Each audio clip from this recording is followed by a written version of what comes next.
This is Andy McNamara for WCZR Code Zero Radio. I'm here with a legend, Matt Pinfield. Matt, this is your first Joey song. How has it been so far? Oh, it's been great, Andy. You know, for me, it's a really cool thing. You know, it's only my second time ever coming to Madison. I had come here when I was, at Columbia Records. I was hired there to sign artists, and I would travel the country and scout when I would, hear something that I thought was interesting, go see a band, could perform live, and if they had more songs. And one of those trips took me to Madison in the early 2000s. Plus, there was all the history here, and Butch and I have known each other for a very long time. The thing was Butch Vig, and he had those bands Firetown and Spooner. I played them both on the radio, like when they were new, and supported him because we had one of the first 13 alternative commercial radio stations in the country in the Asbury Park, New Jersey area. And so I was there, and I worked at that radio station after college radio at Rutgers.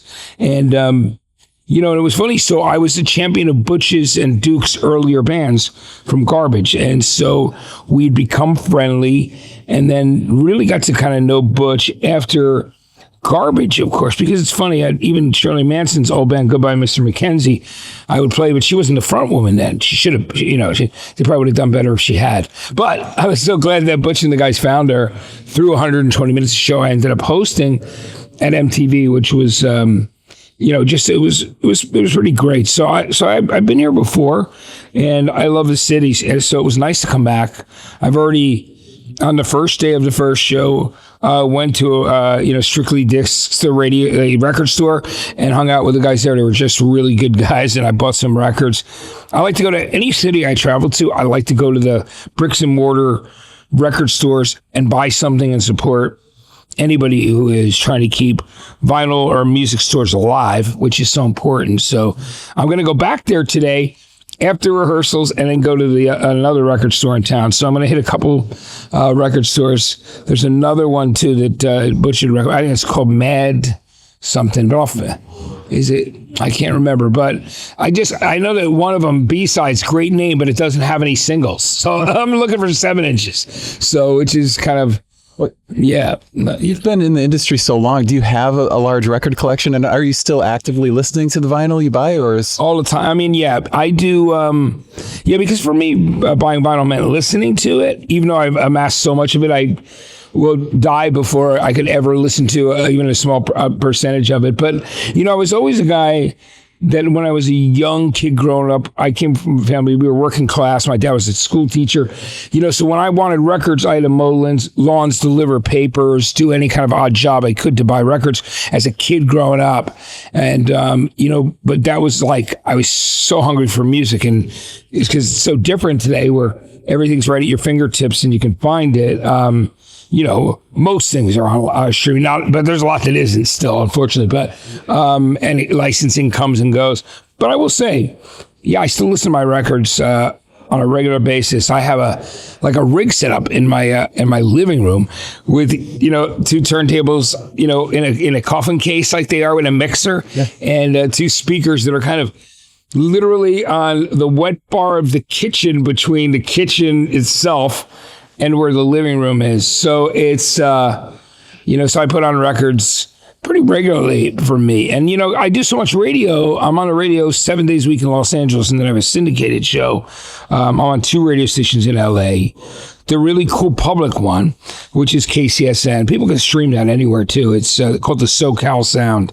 Me and this guy named Nick Harcourt, who's a Brit who used to be on this big station in LA, KCRW, and he was also one of the guys in Woodstock, New York, when I was in Jersey, when it was early days of alternative radio. So, he and I are on that station. So I'm on there every day, Monday through Friday, 4 to 6. It was 2 to 6 till my stroke. And then I do Sundays there, 11 to 2. So I can track it. Like all my shows are done while I'm gone. Then I'm on the big rock station in Los Angeles called KLOS, and I'm on there on Saturdays. And then I do a syndicated radio show called Flashback, which is a classic rock history show that I've been doing for like 14 years. It's on like 200 terrestrial stations. I think the biggest being in San Francisco on K-Sound, which is legendary station. But yeah, man, I'm very grateful. I mean, my children were told I would never speak again or walk again. So, and that was because a year ago you had a massive stroke. Yeah, I had a massive stroke on January 6th. It was so wild because the day before I went to a birthday party that night, there were people bowling like Jerry Cantrell from Alice in Chains, and we were, it was all, and we were at this point, and that same day, my friend had season tickets for the Rams. So I went with them. There's a shitload of walking. It's SoFi Stadium. So there's a lot of stairs and everything.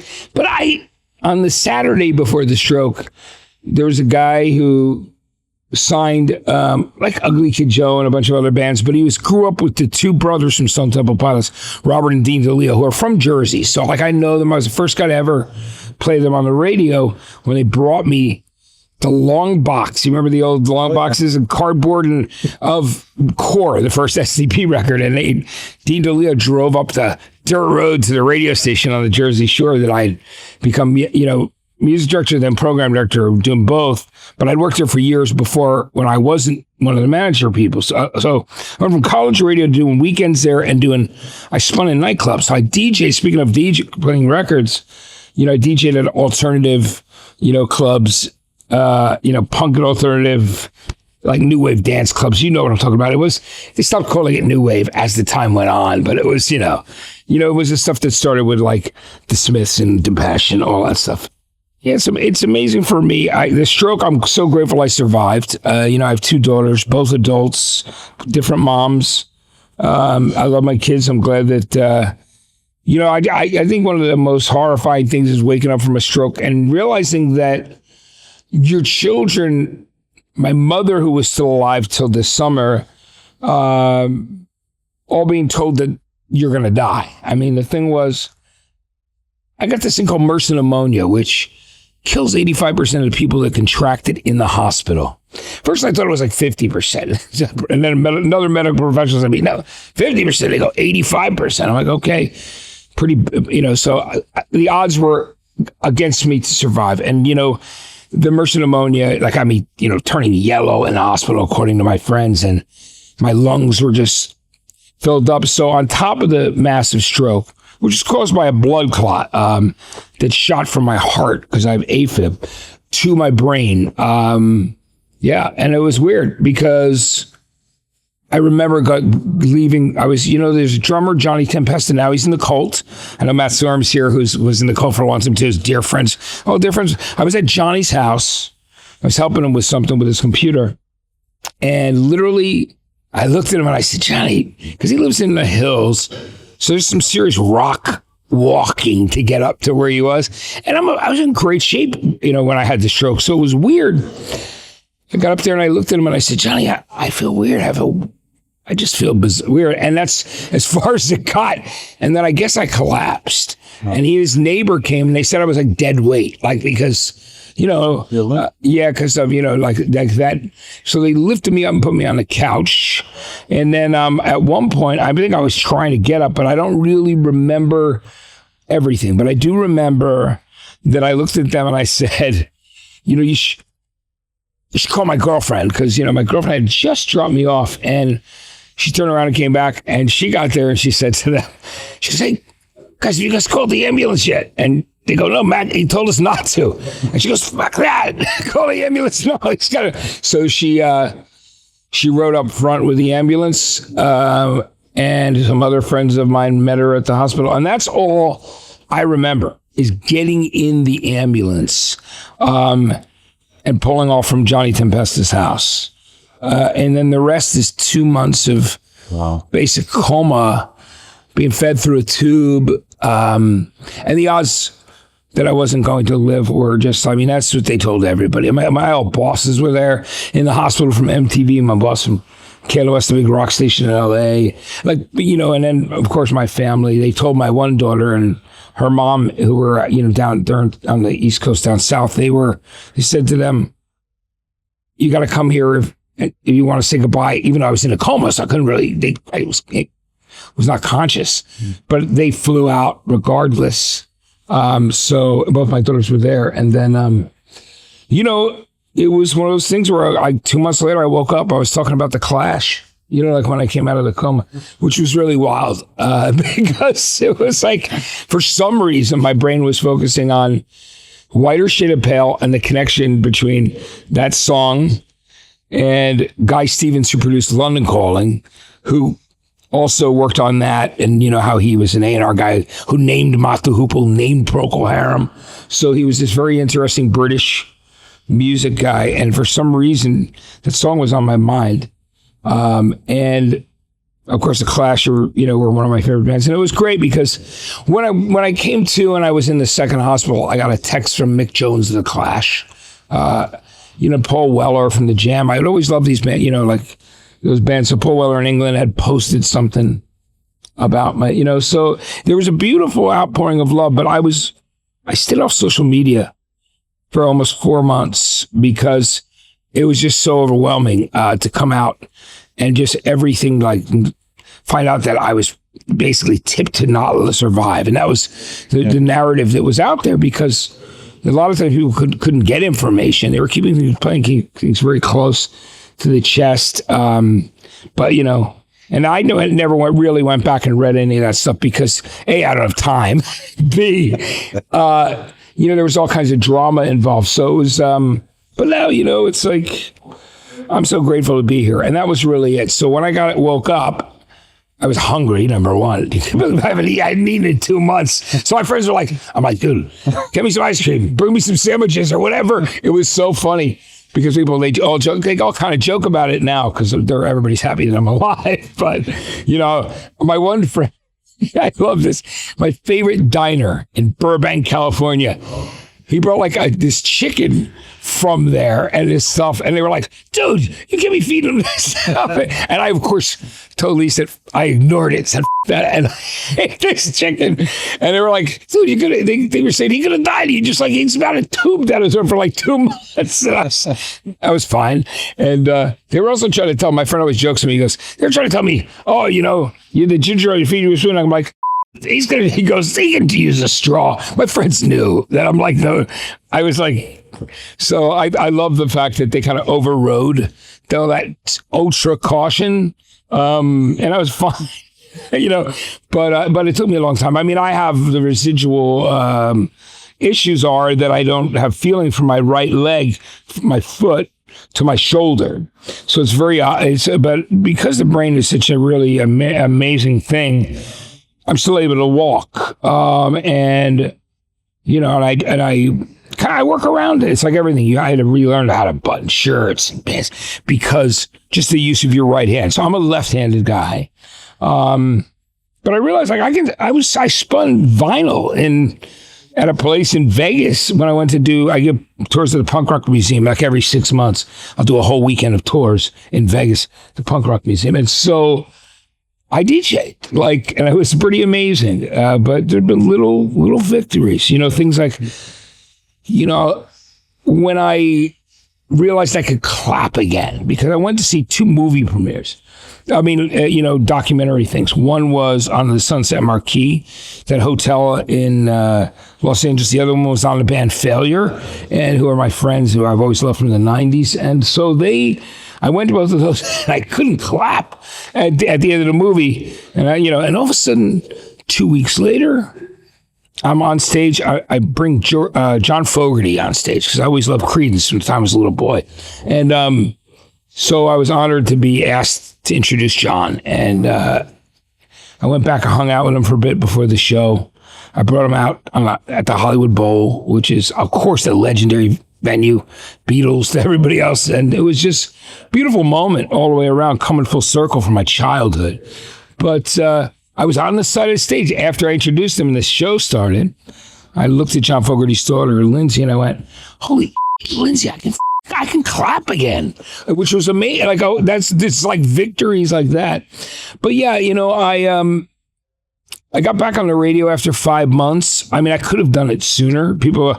My friends like Nick Harcourt, who's a pretty well-known DJ also in Los Angeles, he was like, man, they could have brought a microphone right to the hospital and set it up, and you could have done your shows. But legally, after having a stroke, that was, they weren't really, the companies weren't really having that. So, but I mean, I'm back in full action, which is great. And, there are areas, like I said, I don't feel the tip of my toe there. But I mean, I consider myself fortunate. People have things like this. So the right side of my face, I can feel some of it, but I can more feel it because of the other hand. But as far as me feeling it, so there's no feeling right there. But here's the miracle. I can talk because I've been doing radio shows. I'm on 7 days a week in Los Angeles. And then I'm, my syndicated show. So I speak perfectly. That came back, which is wild because I didn't speak for over 2 months, being fed through a tube. It's wild, just the thought of it. And so I'm very grateful for that. And, I was shooting some interviews, with Spiritual Cramp, are a newer band that I love. They've been, a couple albums out from San Francisco. I interviewed them and some other people, and I did a thing a few weeks ago with Tom Morello, who's my dear friend forever since Rage Against the Machine and Audio Slave. I've known him for a long time. He and Thomas, the guitarist, 24 years old from the band Måneskin from Italy. I did a thing with them, right? I brought him on stage with my old assistant, Allison Hagendorf, who for a long time was the rock and alternative person at Spotify. But her and I brought Tom and Thomas on stage, and there was a bunch of people performing that night at the Whisky Go-Go. And I shut the interview, and I don't have, even though I don't feel over here, the gift is, you can't see, I'm talking to you right now, there's no way you can really, if I didn't tell you, and you didn't know about the history of the stroke, you'd be surprised, because it doesn't really affect, at least, physically, my ability to talk. And I'm very grateful, because they were convinced. They told my daughters, and they told Allison, my old assistant. She was in the hospital with a couple of my best friends. They came in and said, your dad's probably going to need 24-hour care, where he's doubtful he'll ever speak or walk again. When they left the room, Allison Hagendorf said, she goes, they don't know Matt Pinfield. If he's alive, he'll be talking. Walking around Madison. She was more confident than I would have been. But, I thought that was, I'm so grateful to be here. So you can imagine that's why I came. With Madison, when I got the call from Butch Vig, and he said, "Hey, Matt, what we've been thinking about it. You'd be great to have a host." So I got on the phone with Mike Gomoll, and I love the cause. I love the spirit, being a father. And with Joey's song, I just thought, man, I want to be helpful and be of service any way that I can be to help other people and do what I can do, and that's super important to me. So that's why I love being here. And I love the history of Madison. Well, you had a couple days ago, you got to go to the old, what was Smart Studios. What was that experience like for you? Oh, man, it was fantastic. It's great because Freddie Johnson, of course, was performing there. And I really, it was nice. I met the woman who bought it, literally last night, and she's been running it. I love that place. It's beautiful to be. It was great to be there. I think you guys gave me the background on some more that you told me some things, but I, had forgotten that Everclear recorded Sparkle and Fade there. Art was also in the hospital, by the way. To visit me, not himself. He's been had some health issues, but he's been working hard through them, and he and I are very close. So, he had visited me. He was there the week, within a couple of days of when I woke up, and then he was in the hospital, and he was bringing people there. So he recorded Sparkle and Fade, one of the great albums of the '90s, and so much great stuff there at Smart Studios. I just want to say that, speaking of related to Butch and Madison, the thing that Shirley Manson wrote was really one of the most beautiful dedications. I didn't see them all because I got to be honest, I didn't read everything because it was so overwhelming when I came out of it. And there was also just some TMZ drama and stuff, where, because, there was a lot of accusations. There was just stuff between loved ones and people that were disagreeing, family, the whole thing. There was a lot of crazy stuff going on. And quite honestly, I was working on my recovery. And so the things that I did see, I stayed on social media for months. So I didn't, until Green Day had reached out and said, we want you to give us our star on the Hollywood Walk of Fame. I didn't go back on until 2 days before I did that in the beginning of May.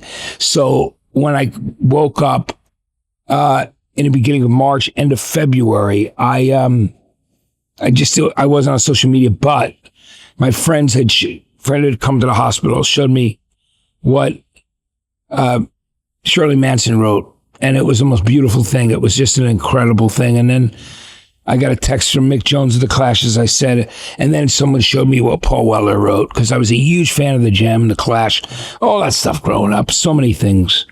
But Bob Mould posted from Husker Du, and, you know, Sugar, of course. I love Bob very much. We're very close friends.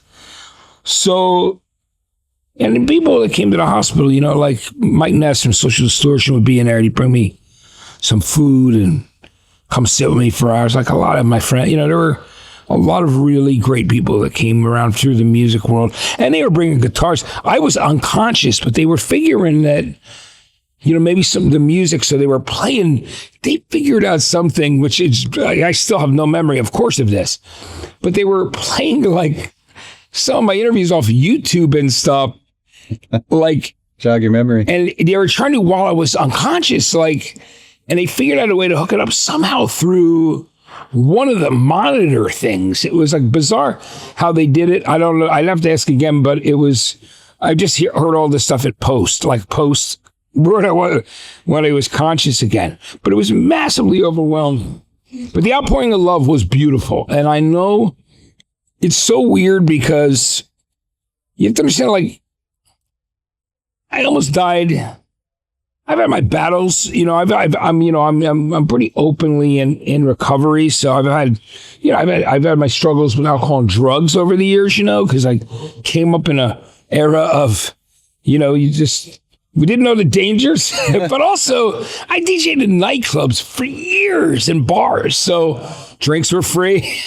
You know what I mean? Music was rocking. We were doing a lot of different things. So, but just years prior, in 2018 in December, I was hit by a car. So I almost died then. So I remember Howard Stern's producer probably sending me the audio of Howard, just looking at the news and hearing and going live and just saying, while he's on a show live, saying, Robin, did you hear Matt Pinfield almost got killed or got hit by a car and nearly died? So there was an outpouring then, which was also overwhelming. But this was knowing that I was in a situation where to wake up and then find out your kids thought you were going to die, your best of friends and the guys you've worked for or with, and your family, that's the information that they had. Yeah, that was horrifying to me. I remember being on the phone with my one daughter when she was just cried to me on the phone about how happy she was that I was still there. And I was telling her about a song to listen to. I don't know what it was, but my kids love music. But it was just wild to go through that. So to go through it twice in less than 10 years is pretty nuts. But man, I got a lot of gratitude, and that's why I'm here. I've got to ask you about the book. Yeah. I mean, what type of people would find this book interesting? I think people that, are interested in, the history of, MTV and just music in general, people that have always wanted to be involved in music and to see how a passion for something that you love so much, something that has driven you, how, that could become your life. It certainly can. And I think that anything is possible that way. I've been very, very fortunate. It's been an incredible journey. I mean, you find out when you read the book that I had an aneurysm when I was also 15. So there's so much craziness that there's like at least 3 near-death experiences. There are probably more, to be honest with you. Because people have this joke going. I mean, I was with Dave Grohl like a couple weeks ago. Dave's like, Matt, he goes, you have like 7 lives left. He goes, and then like my friend Rick Krim, who worked at MTV for years, just says to Dave, he goes, no, I think he's already used about 10. He's in double digits now.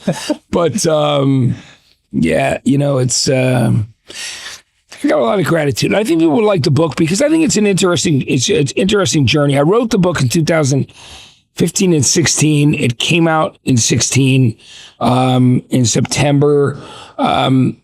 I rewrote, it's funny, but the David Bowie chapter, David had died. So before it went to press, I rewrote the ending of the Bowie chapter because of my relationship with Bowie. But there's some really, I think it's an interesting thing to see about behind the scenes, what it was like, programming the music and the stuff that was going on at MTV and then, coming up in the, loving rock, loving music in general. Even because I didn't just love rock, I love soul music. I loved, you know what I mean? But what did MTV do? Did that make it hard to walk around in public after that? Because it was. I didn't mind that, because I've always embraced people. I've always been super friendly. I mean, that's why I did well as a club DJ too, because I was never like, I was like, what do you want to hear? What music do you love? I really, for me, it was always the experience of sharing music. So the first time I found out that I couldn't. First time I felt like that I was kind of, people were recognizing me outside of New Jersey because, I was like a big fish in a small pond in New Jersey. I ran a radio station there, started in college radio doing clubs, and I loved it though. I mean, I had a great history there, but one day I'm leaving the MTV building, right? Because, I was not just on air, but I was in the music department and programming the music with it was a committee of 10 to pick the videos that, work behind the scenes on the unplugs and all the other stuff. And one day I'm coming down and I'm on Broadway. You've seen, that, of course, that scene outside of 1515 Broadway that was made super famous by all the TRL years. But it was interesting because a couple stops me on the street and they go, "Hey, Matt, how you doing, man?" I'm like, I'm good. And so I talked to him for a minute. I go, "Yeah, guys, how's Jersey? How's everything back in Jersey?" They go, "Jersey? We're from Ohio." They go, "No, we watch you on the air every week." And I was like, all of a sudden I was like, "Holy shit, that's right." Yeah, and it's pretty amazing because I still meet people not only from all over the U.S. but all over the world because some of the shows were carried internationally. But it's beautiful when I meet people that say, "Hey, I learned about a lot of great bands from you and our artists." And, somebody will stop me. I be at Warner Brothers to do something. I remember I was there, last year or so, maybe a year and a half ago. And I was doing a thing that day with Dave Wakeling of the English Beat. And woman comes up to me who does like soundtrack, all the soundtrack stuff and does, music placement for TV and films. And she told me, she goes, "Listen, one of the reasons I'm doing what I'm doing is because I watched you on MTV doing 120 minutes and other things." And she said, "For me, I realized you could be a music geek, a music nerd, and somebody who loved and passionate about music, that it was okay to be that, to be different, to be an outsider, to march to your own drummer." And I ended up working in music but that was, I got that, I knew I could do that when I saw you on there. And I thought that was a beautiful thing. And when I hear that from people, it's one of the most beautiful, moving things. And people stop me all the time and tell me how much, they've learned about music from me because I was obviously so passionate and really knew it. I mean, I knew the artists. Like I loved, that was the thing. But I've, as of today, as I'll tell you this, I'm still learning about music all the time. Old music and new music. I know a lot, but I'm like, you never know everything. A lot of people are like, he knows everything. I'm like, I know an awful lot. And, incredible amount. But you never stop learning. And that's the excitement of music. And there's always new artists coming up. And I love to hear new artists. Like I said, just like, all right, in Los Angeles, there's Military Gun recently. There's this band Rocket with a female lead singer plays bass that have toured with Silver Sun Pickups. It's taken them out a few times. So is the Pumpkins. I love them. Rocket and, like I said, Spiritual Cramp from San Francisco. I met them because their manager is the manager of Death Cab for Cutie and managed Bob Mould for a long time as well. And he told me I should come check this band out. And I went to see him play. at the Lodge Room in Los Angeles, Spiritual Cramp, and they were amazing. And I remember my girlfriend and I at the time, she was like, oh my God, we were like, this is what it's about. These guys are amazing live.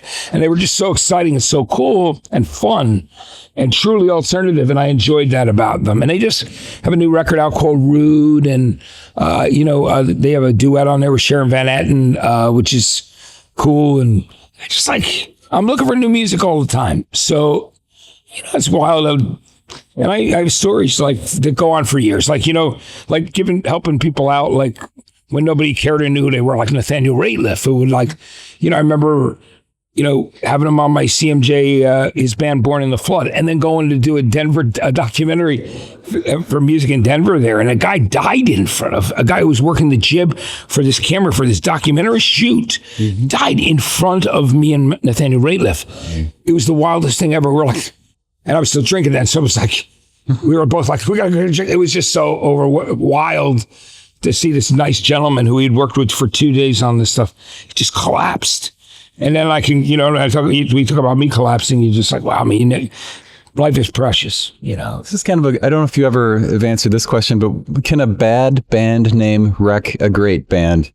Not for me. It's really funny. But I will tell you, there's an interesting story with A&R because, it certainly can keep some people maybe from listening to a band, but it's interesting. I worked with all different kinds. I started COVID in Cambria, Colombia. And I'm obviously, there's the whole story behind the Killers and I in there, which I didn't get to sign because I don't write the checks. You know what I mean? So Leo Cohen, who now runs YouTube, was the head of Island Def Jam, and Rob Stevenson, the A&R guy.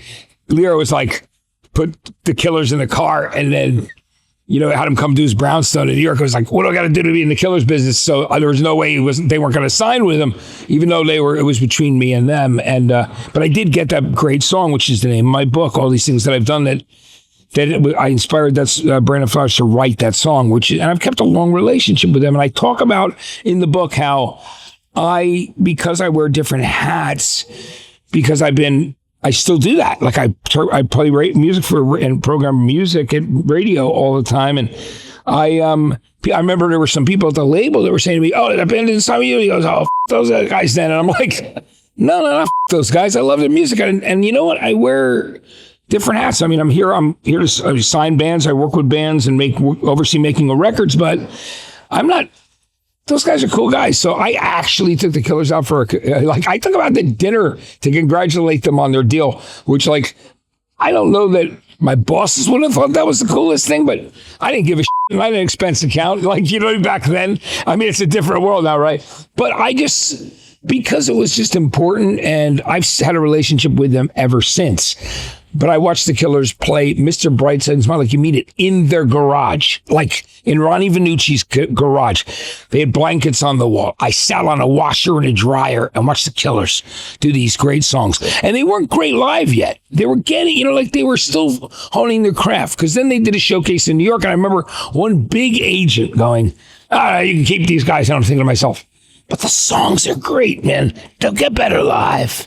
Yeah. They just hadn't done that many live shows yet. But I knew they had the potential to be one of the greatest bands ever.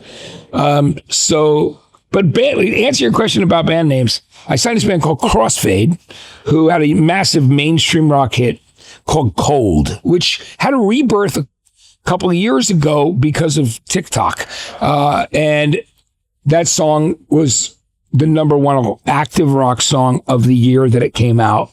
And it was number 2 alternative behind Boulevard of Broken Dreams. And it was, I heard the song. They were from Columbia, South Carolina. And I knew the song was a smash. But their band name was Sugar Daddy Superstar. And I was like, you know what? I was like, I think they still thought it was pretty cool. But Donnie Ienner, who was the chairman of Sony Music, Columbia Records, he comes to my showcase with the guys. He goes, "You guys are signed. It's good." He goes, "But what?" He goes, "Only thing." He goes, you got to get a new name. He goes, and Matt will help you find a name. He goes, I got 4 words for you. Toad, Duet, Sprocket. So he was like, well, you're a great band. They were a great band. And there is a story behind the Toad, Duet, Sprocket, the name. So it's not you know what I mean? It's kind of like anything else. It's like, can the name ruin a band? I mean, I think it can maybe stop people from checking it out that should, depending on, but I mean, on that situation, I remember giving and discussing with the guys in Crossfade 4 or 5 different names. There was one was Upshifter, one was Night Divides, because I was like, I always thought that'd be a great name. I'm like, because it's from that Doors, that first line of break on through the other side. Night divides the day, the second line. I said, Night Divides would be great. So I know some other people that actually were going to use it, were a side project of other bands, and they never actually did use it. But I'm like, I would have been happy if they used it because it was a cool name. And then I looked at, because the guy who runs that website, that Instagram page and website, Rockfeed, Brian loves Crossfade.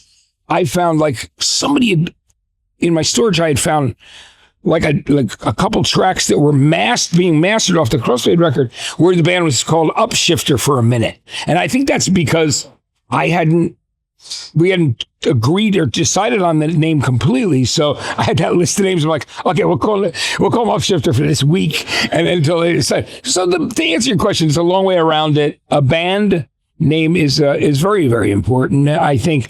But at the same time, I don't know. It's like we fought pretty strongly against Sugar Daddy Superstar when they put out a record with a lot of the songs independently with that name. I mean, of course, it's not like one of those things where Collective Soul, where Shine busted out of a radio station. And, it's been a long time, obviously, since the streaming has changed everything. And we're a record breaks out of a market. And also because radio is less adventurous than it really should be. They don't really take the chances they should.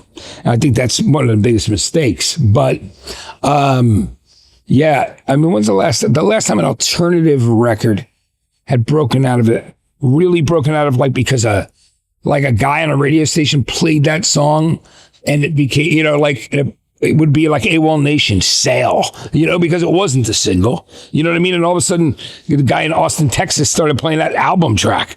And those kind of things are really cool when it does happen. But, a band name, to answer the question, and that long way around it is, it could definitely affect whether or not literally a radio programmer or somebody who's even a consumer or a person, I hate to use that word, because a music listener, music lover might deter them from giving something a chance. Yeah. But, what we've learned over the years is, even the names that, I remember, what was it? It was, they came up with the name Led Zeppelin for Led Zeppelin, and then somebody said to them, you guys, whatever, it's one of the worst band names ever, and just nobody cares. You know what I mean? At the end of the day. Well, so a bunch of the guys in the No Doubt Boyfriends house band are from Appleton, and I'm going to say 3 other band names to you, and tell me which one you think is the best. Yeah. So there's the Lately, the Wishbone Breakers, and Hang 10. Which of those 3 do you think is the best? Which name do I love? Yeah. I like the Wishbone Breakers just because I love the name, but I like them all. I mean, they're all definitely cool, usable names. But Wishbone Breakers is pretty good. Just because I haven't thought about the way we used to break wishbones, after a turkey after Thanksgiving or whatever it was, back in, we're talking now. We're showing. They are still traditions, but it's just amazing. And you said the other ones? The Lately and Hang 10. Yeah, me too. I like them both. And there's a band, there have been bands called Hang 10, many, over the years, because I literally signed a band called, they ended up using they called themselves Star Trouble. They were Trouble Is. Some cover band had the name. And at one point, they were called Hang 10 as well. We found out those were taken, so we couldn't use them for at least for a major label release. So Hang 10's a good name. I mean, it is. It's just go to Hang 11. Yeah, right. Exactly. And lately, I feel like, I remember how wild I thought it was when the Killers had their name, and they were like, I was like, nobody has that name yet? Holy shit. Because, I felt like every imaginable thing that was a word that you would, the Killers, you would just expect that to have been used. I'm sure someone did at one point. And knowing Leo Cohen, which is what I wish Sony had done when it came to a couple of my other bands, would have just said, you know what? What do you think? Come answer us about it. We'll see who, releases a record first and how it does. So, especially when like the band was like a cover band and that's nothing against covers. If you're good, I mean, like, listen, there's some great cover bands and people that do, and I'm all for any way people find music and find it entertaining. But I mean, I couldn't believe that Sony backed down when we had the name Trouble Is, and I love the name, you know what I mean? It was Dag Nasty had a song called Trouble Is. There was an album by, I think it was Kenny Wayne Shepherd, who ended up becoming a friend of mine. But that was a pretty, Trouble Is was a song title statement, But the band who had it, like, we're a cover band, like, Yeah. So just so they registered, Sony should have fucking said, fuck that, and went after it. So that's one of my funny things about that. But yeah,